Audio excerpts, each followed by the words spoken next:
That card you're holding, there's a number on the front of it. That number determines whether it's worth $40 or $40,000. That number is the difference between a retirement fund and a shoebox in a closet.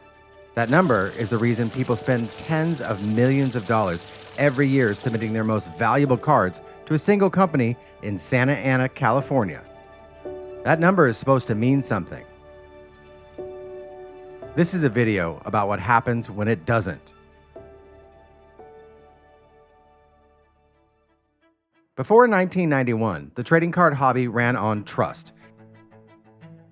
And trust in a market full of strangers buying and selling objects worth thousands of dollars is a very fragile thing. Card shows in the 1980s were the Wild West. A dealer could tell you a card was near mint, you could disagree, and that was it. There was no referee. There was no standard. There was no way to know if the card you were holding was everything that dealer was claiming that it was. And no way to verify to somebody you were attempting to sell the card to that it was what you were saying it was. Or if by chance, just maybe, the edges had been trimmed, the surface buffed out, the corners sharpened just enough to look like something it wasn't. The hobby had a dishonesty problem, and everyone knew it. In July 1991, a coin grading company, that's right, a coin grading company, owned by a gentleman named David Hall, decided to solve the sports card problem.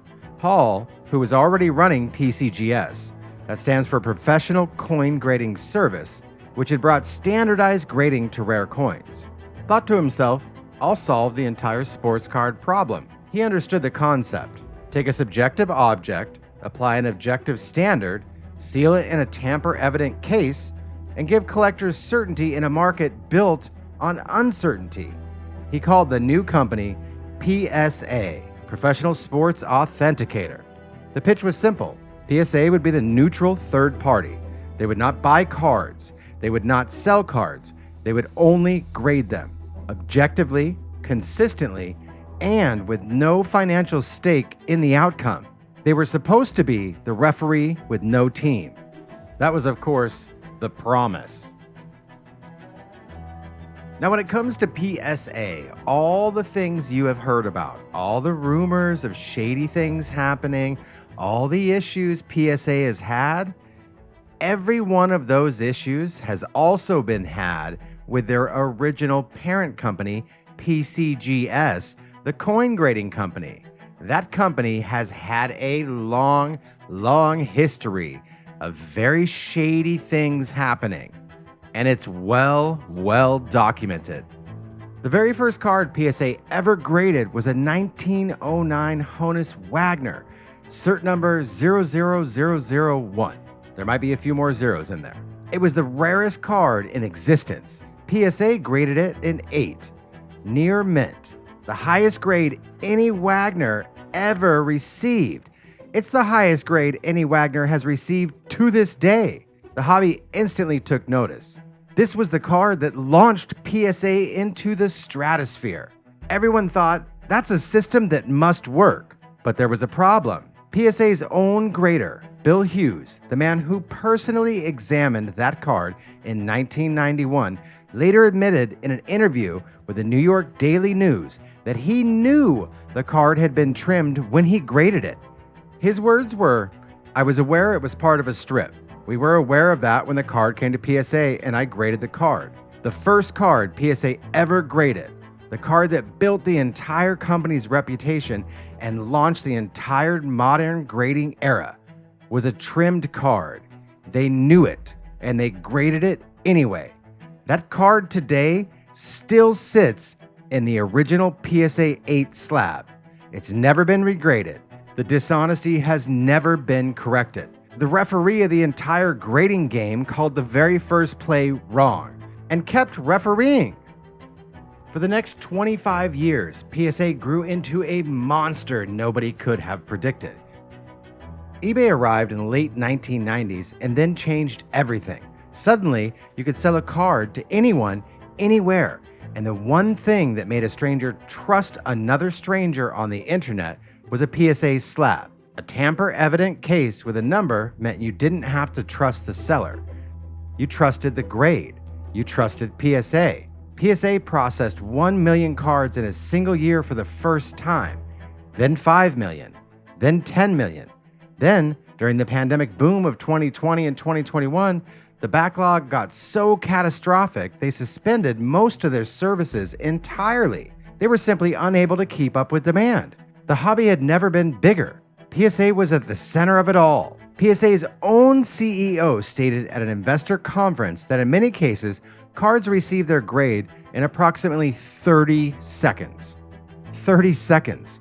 This is on record. A card that might be worth your entire life savings to them meant 30 seconds. That was it. And the difference between a 9 and a 10, in some cases, can be hundreds of thousands of dollars. To them, that meant nothing. That life-changing amount of money for most people, to them, meant 30 seconds. That was it. In November 2020, an investment group led by tech entrepreneur Nat Turner, along with hedge fund D1 Capital Partners and Cohen Private Ventures, announced the acquisition of Collectors Universe, PSA's parent company, for $700 million. The deal ultimately closed at $850 million. The buyers included athletes, celebrities, high net worth collectors with personal financial stakes in the value of graded cards. The neutral third party had been purchased by the people who own the assets the neutral third party was grading. The first major crack didn't come from inside PSA. It actually came from two collectors on the internet in 2019. A hobbyist on blowout forums began noticing something wrong with certain cards that had passed through PSA. The edges were too sharp, the corners too clean, the dimensions slightly off. They started documenting them, card by card. When it was over, they had identified at least 316 cards with a combined value of over $1.4 million, all modified, trimmed, buffed, or altered in some way to achieve a higher grade. Most of them passed through PSA undetected. And then the FBI got involved. They launched a criminal investigation.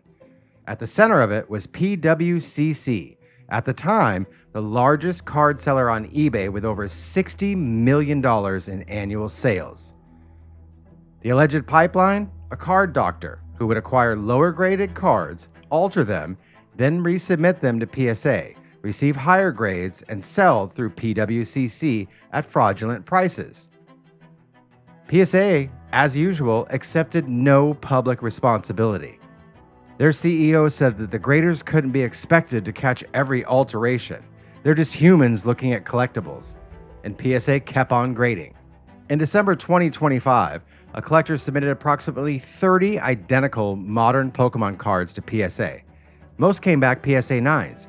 PSA offered to buy several of them back through their buyback program at PSA 9 values, roughly $35 a piece.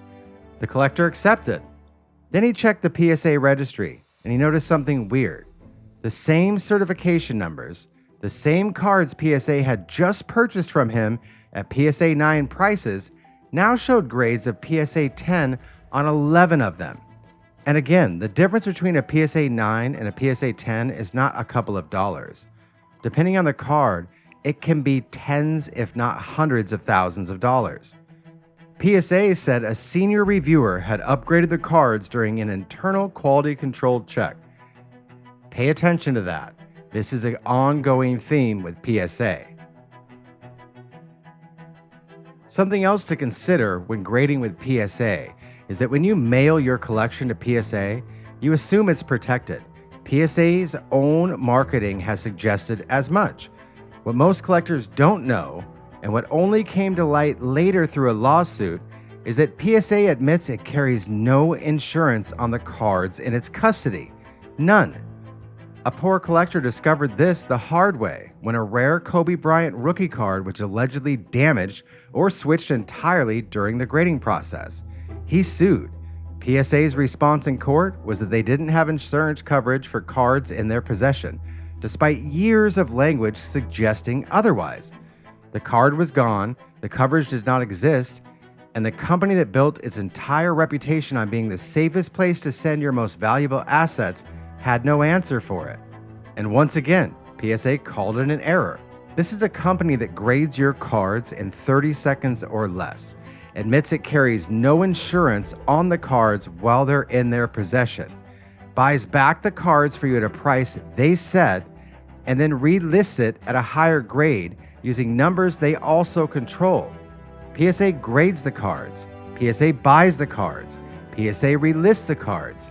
PSA owns Card Ladder, the pricing analytics platform that tracks what graded cards are worth across the entire market. In 2026, the referee is now the player, the scorekeeper, the stadium, and the ticket office. Now, right around this time, dealers began publicly halting PSA submissions. In the weeks following this information being made public, PSA's slab values dropped an estimated 10 to 20% on eBay. Modern Pokémon cards at the time were being hit the hardest. And then, PSA's parent company announced it was acquiring Beckett. So let's look at a timeline. In just 5 years, 2021, Collectors Holdings acquires PSA for $850 million. February of 2024, Collectors Holdings acquires SGC. December 2025, Collectors Holdings announces its acquisition of Beckett. 3 of the 4 largest grading companies in the hobby under one roof. Now, based on data from November 2025, Collectors Holdings brands combined grade roughly 80% of all cards in a month.